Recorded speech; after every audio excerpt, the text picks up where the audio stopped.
So this is a private patch I finished up a while back over in Stevenson, Washington.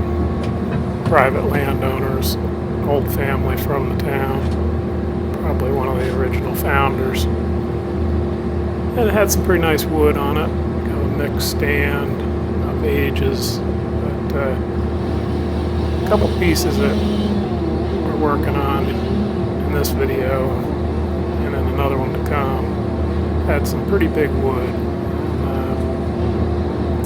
So it gave me a chance to work with Owen again, because this larger wood was heavily loaded the wrong way, right up against the boundaries. So we had to push them to put them into lead. This is a fairly challenging little piece here. It's of the ground. There's a series of like 3 ridges, 2 ridges and 3 draws. And, so when I pre-cut it, I needed to lay the smaller wood away from the boundary lines and the buffers. And from the top end, come in and follow stuff again and lead with the ground. More in the log and lead. And I left this wood that we're working on today. Most of it's 4 foot better. Like I said, some of it's right up against the property line. And heavily loaded the wrong way.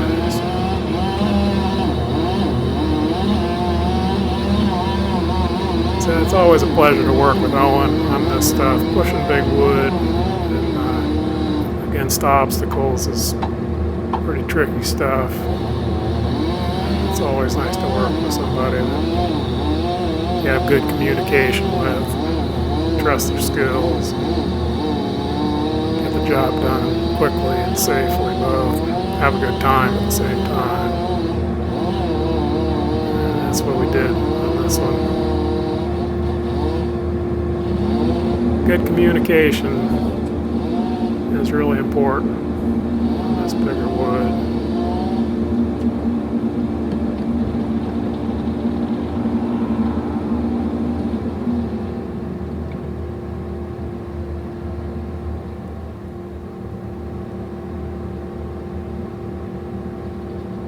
So the buncher has a lot of power for pushing. I favor it for pushing big trees. Just the geometry of the machine gives you a lot of power, a lot of control. But having been on the stump in projects like this, it's just so critical that the operator doing the pushing waits for the cutter to kind of set the process in motion. So you don't want to push too much or not enough or at the wrong time, because the results can be pretty bad. So again, Owen and I got a pretty good system on it. A lot of trust there, just good communication and just skills on both sides to get it down.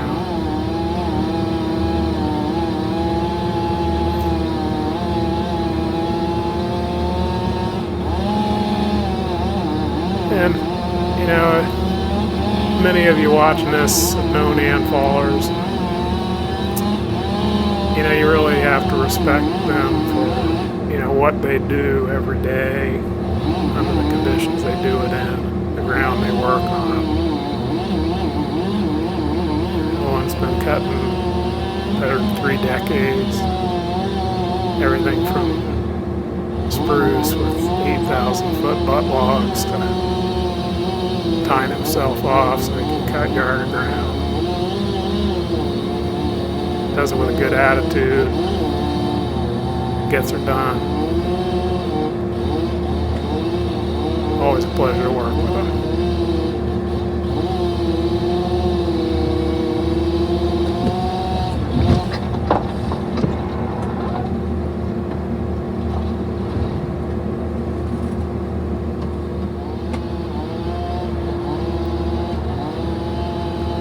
So again, with this ground and all the boundaries, obstacles, buffers, property lines, roads, and then the ground itself is kind of like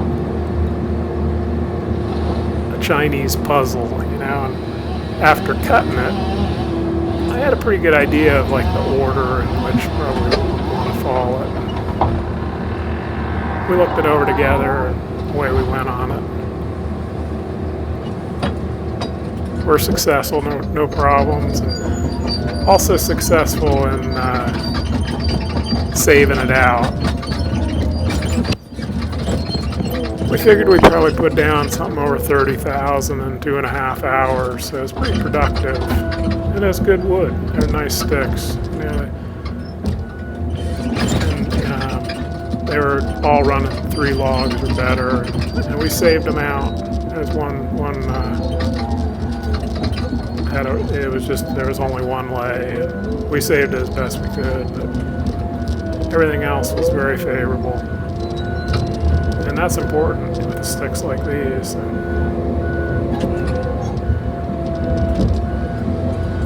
It's always just kind of interesting to see the order, you know. As we went along, it was kind of, you know, getting down to a few trees, and it was kind of all falling into place. No jackpots. Worked out well.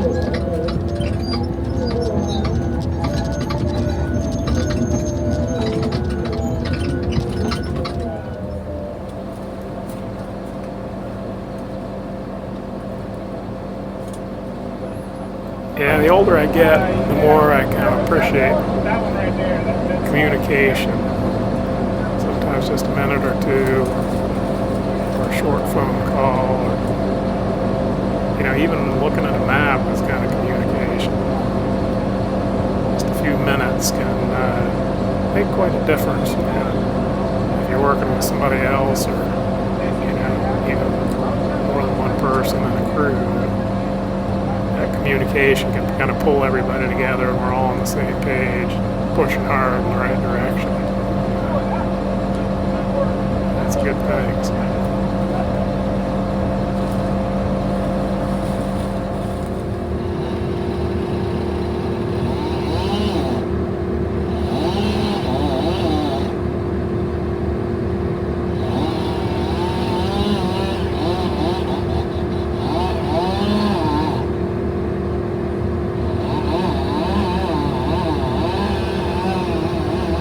And of course, with any cutting job, you know, you got to think about how it's going to come, you know, how it's going to log out.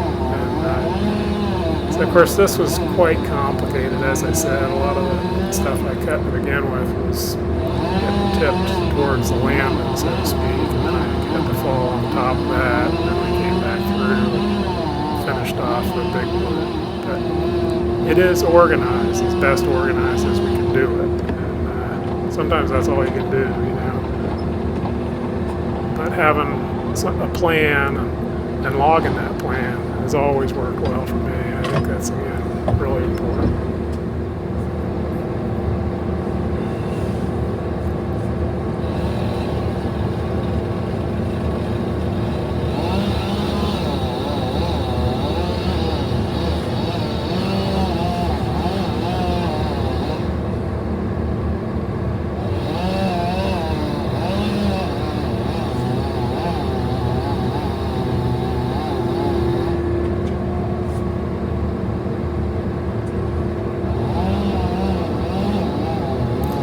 I think it's always a pleasure to watch somebody doing their craft, doing their trade, who's really good at it.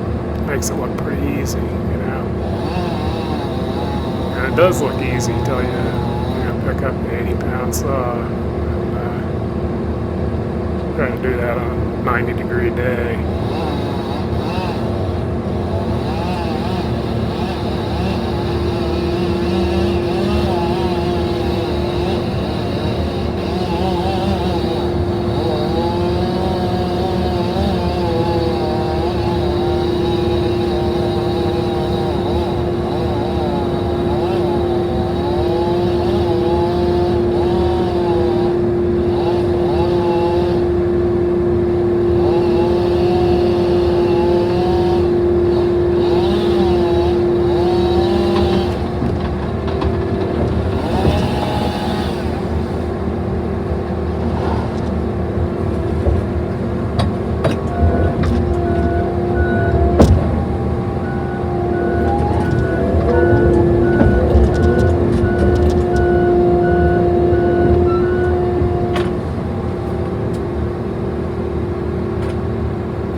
Yeah, there were 3 trees down on the line up against an apartment building that we made the decision not to cut as well.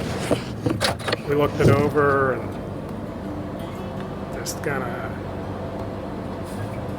made a decision that we couldn't get them because they basically were heavily limb loaded and the limbs were intertwined with leaf trees. And there's no safe way to do these 3 trees. You know, sometimes those decisions are the most important ones you make, you know, being able to read it and say, that's not safe, and we're going to leave her there. So. I guess I was thinking all 3 of them going this way, and you tell me what you like. That's what I was thinking. Yep, copy. What's that orange and white ribbons on the road? That's a road. Oh, that's a road? Yeah. And it seems like a funny spot, but it seems like it would be wet.